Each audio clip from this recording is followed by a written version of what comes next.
எல்லோருக்கும் வணக்கம். நாம் இன்னைக்கு எதை பற்றி பார்க்க போகிறோம் அப்படின்னு பார்த்தீங்கன்னா, ஐயப்பன் வசியம், அது ஐயப்பன் சாமி வசியத்தை பற்றி தான் நம்ம இன்னைக்கு பார்க்க போகிறோம். அந்த நம்ம சபரிமலை ஐயப்பனை நம்ம எப்படி வசியம் பண்ணுறது, அவரால் என்ன நன்மைகள் இருக்குது எல்லாம் சொல்கிறோம். இது ரொம்ப அதாவது எப்படி சொல்லணும்னா, ரொம்ப ஒரு மறைக்கப்பட்ட பூஜையில் இதுவும் ஒன்று. இது உங்களுக்கு எப்படின்னா, இந்த பூஜை நீங்கள் பண்ணுறதுனால ஃபஸ்ட்டு என்ன பலன் நான் சொல்லியிருந்தேன். நீங்கள் நினச்ச காரியம் எல்லாமே உங்களுக்கு படிப்படியாக நடக்கும். அதாவது இப்போ நீங்கள் இந்த பூஜையினால் அஷ்ட கர்மங்களோ மற்ற எந்த விஷயங்களும் உங்களால் செய்ய முடியாது. ஆனால் இது உங்களுக்கு நீங்கள் 48 நாள் அந்த ஒரு மண்டல் நீங்கள் பூஜை முடிச்சிட்டீங்க அப்படின்னா அவருடைய முழு அனுக்கிரகம் உங்களுக்கு இருக்கும். நீங்கள் நினச்சது எல்லாமே படிப்படியாக உங்களுக்கு செஞ்சு கொடுப்பாரு. இப்போ உங்களுக்கு ஒரு வேலை இல்லை, கல்யாணம் முடியும், என்ன தேவையாக இருந்தாலும் சரி, கடனாக இருந்தாலும் சரி, என்ன இருந்தாலும் சரி, உங்களுக்கு என்ன தேவை இருந்தாலுமே படிப்படியாக உங்களுக்கு எல்லாமே வாழ்க்கையில் செஞ்சு ஒரு வெற்றிகரமான ஒரு வாழ்க்கையை உங்களுக்கு கொடுப்பாரு. அந்த பூஜை தான் இது.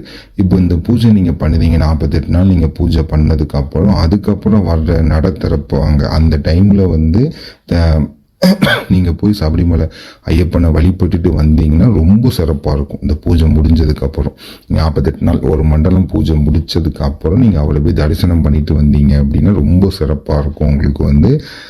இன்னொன்று என்னென்னு பார்த்தீங்கன்னா, இந்த பூஜை ஜென்ட்ஸ் மட்டும் தான் செய்யணும், ஆண்கள் மட்டும் தான் செய்யணும், பெண்கள் யாருமே செய்யக்கூடாது. இந்த பூஜையை இதை நீங்கள் செய்யும்போது, இப்போ நீங்கள் பூஜை ரூமில் வீட்டில் பூஜை ரூம் தனி அறையாக இருந்தால் நீங்கள் தைரியமாக அந்த பூஜையை நீங்கள் பண்ணலாம். 48 நாள் சுத்த சைவமாக தான் இருக்கணும். நீங்கள் லேடிஸ் கிட்ட பக்கத்தில் உட்காந்து பேசக்கூடாது. யாருக்கிட்டேயும் ஒரு ஃபோனில் தானே இப்போ நம்ம தப்பாக சும்மா அதை நம்ம தப்பு பண்ணல, ஆனால் ஃபோனில் கொஞ்சம் தப்பாக பேசிக்கிடுவோம். அந்த மாதிரி எந்த ஒரு விஷயமும் இருக்கக்கூடாது. மாது இந்த சிகரெட் அடிக்கிறது, இந்த பொயில வைக்கிறது, தண்ணி அடிக்கிறது, இந்த மாதிரி எந்த விஷயம் நீங்கள் பண்ணாலுமே சித்தி ஆக மாட்டார். அதையும் தெளிவாக சொல்லிடுது. நிறைய பேர் எப்படின்னா, நான் ஒரு பொண்ணு கூட தப்பாக இருக்கலை, ஆனால் நான் எந்த ஒரு தண்ணி அடிக்கலான்னு சும்மா நான் சிகரெட் மட்டும் அடித்தேன், இல்லை கோயில் மட்டும் வச்சேன், ஆனால் எனக்கு இது ஆகலை, அப்படிலாம் இருந்தால் சித்தி ஆக மாட்டார் ஐயப்பர். நீங்கள் முழுசாக ஒரு சுத்த விரதத்தை கடைப்பிடிச்சா மட்டும்தான் உங்களுக்கு சித்தி ஆவார். தனி ரூம், இப்போ நீங்கள் வீட்டில் தனியாக பூஜை ரூம் இருந்துச்சுன்னா அங்கே நீங்கள் அந்த பூஜை நீங்கள் தாராளமாக பண்ணலாம். நீங்கள் 48 நாள் பூஜை பண்ணும்போது வீட்டில் மாதவிடாய் இருக்கிற பெண்கள் இருந்தாங்க அப்படின்னா அந்த ரூம்குள்ளே போகக்கூடாது. இப்போ நீங்கள் பூஜை பண்ணுறீங்க, உங்களுக்கு அம்மா இருக்காங்க, அவங்களுக்கு ஏஜ் ஒரு 50-60 ஆகிட்டு மாதவிடாய் நின்றுட்டுன்னா அவங்க தாராளமாக அந்த ரூம்குள்ளே வரலாம். நீங்கள் பூஜை பண்ணும்போது மாதவிடாய் பெண்கள் வீட்டில் இருந்தாங்கன்னா அந்த ரூம்கிட்டே வந்துடவே கூடாது. 48 நாள் பூஜை முடிஞ்சதுக்கு அப்புறம் தான் திருப்பி அந்த வீட்டுக்குள்ளே வர்ற மாதிரி, அந்த இடத்துக்குள்ள அந்த ரூம்குள்ளே வர்ற மாதிரி இருக்கும். நீங்கள் சுத்த சைவ படையில் போட்டு தான் காலையில் சாயங்காலம், காலையிலனா பிரம்ம முகூர்த்தத்தில், சாயங்காலம் டைம், இந்த 2 மாலை டைம், இந்த 2 வேலை நீங்கள் பூஜை பண்ணுற மாதிரி இருக்கும். ஐயப்பருக்கு மந்திரம் காலையில் ஒரு 108 வரும், சாயங்காலம் ஒரு 108 வரும். மந்திரம் சின்னதாக தான் இருக்கும்.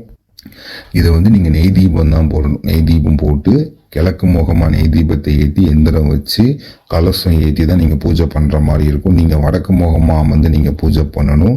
நீங்கள் கருப்பு கலர் ஆடை அணிஞ்சுக்கணும். கீழே ஆசனம் கருப்பு கலர் வச்சு தான் நீங்கள் பூஜை பண்ணணும். உங்களுக்கு இந்த பூஜை தேவைப்பட்டது அப்படின்னா நீங்கள் சொல்லுங்கள். நாங்கள் உங்களுக்கு எல்லாமே விசாரித்து தான் இந்த பூஜையை கொடுப்போம். நீங்கள் சும்மா ஃபோன் பண்ணி கேட்டுட்டு இவ்வளோ ரூபாவா சரி நான் அனுப்புகிறோன்னே தாங்க அப்படி கொடுக்க மாட்டேன். இது ரொம்ப ஒரு பெரிய பூஜை. அதாவது எப்படி பெரிய பூஜைன்னு சொல்லலாம், ரொம்ப ஒரு சுத்தமான பூஜை. இது நம்ம தெரியாமல் எடுத்து செஞ்சுட்டு அந்த பிரச்சனைகளை நம்ம அனுபவிக்கக்கூடாது. இதுக்கு உண்டான பூஜைகள் எல்லாமே உங்களுக்கு தேவை. ஐயப்ப பூஜை உங்களுக்கு வேணும்னா, ஐயப்ப சாமி பூஜை வேணும்னா நீங்கள் சொன்னீங்கன்னா அதுக்குண்டான எந்திரம் மற்ற விஷயங்கள் எல்லாமே ரெடி பண்ணி உங்களுக்கு கொடுத்து அதே மாதிரி பூஜை பண்ண சொல்லுவோம். தேவைப்படுறவங்க தொடர்பு கொண்டு பேசுங்க. நன்றி, வணக்கம்.